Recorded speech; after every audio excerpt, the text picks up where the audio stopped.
Good morning, everyone. Thank you for being here. My name is Kairunas Nasaruddin. Today, I would like to talk about the guidelines in social communication.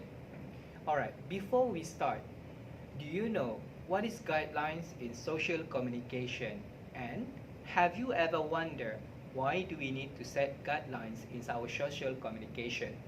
Throughout my experience as a social analyst, we can define the guidelines in social communication as ground rules or general rules on how to communicate with other people to avoid or at least minimize misunderstanding between the speaker and the listener.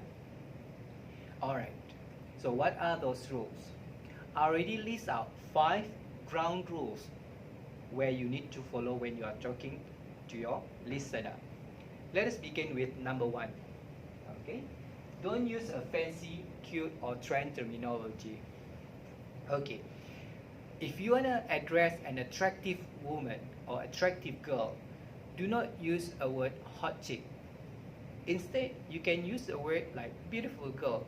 This is to avoid a negative perception about you.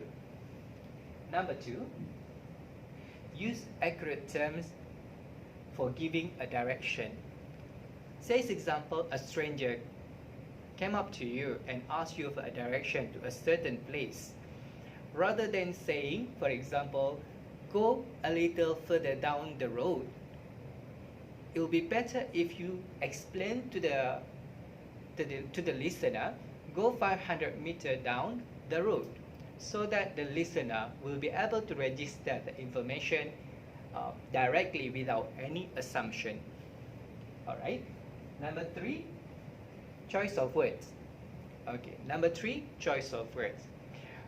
The choice of word is very important and can determine the outcome of your conversation.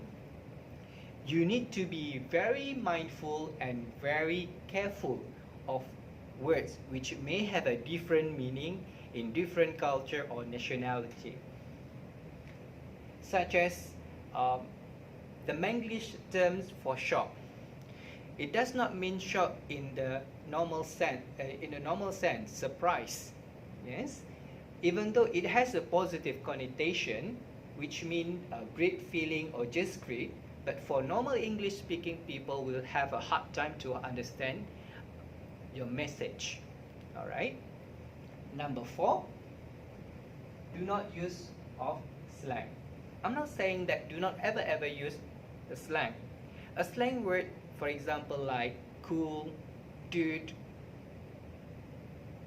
although it may sound friendly, yes, but if you use it too often or too frequent, your listener will easily get bored. Alright? The final point is avoid using abbreviation or acronyms. Alright, for instance, MFA.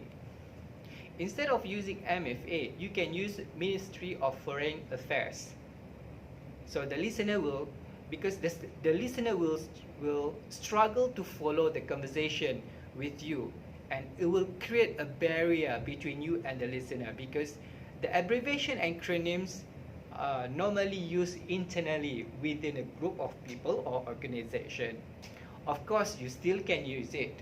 If you still want to use it, you have to say it in full at first, then followed by the abbreviation or acronyms, and so that the listener will be able to follow your conversation. Okay, in conclusion, alright, in conclusion, communicating with other people is a fundamental requirement living in a society. Yeah, we can't live without communication. And yeah, as we know that Malaysia, we have multiracial people, and we have Malay, Chinese, India, and so on. So that we need to have a guidelines on how to communicate with them. All right. Last but not least is to avoid misunderstanding and misinterpretation and preserve harmony living in a society. So that I hope that these 5 ground rules or basic rules will help you to uh, socialize with your community, and this information will be beneficial for you. And that is all from me. Thank you very much.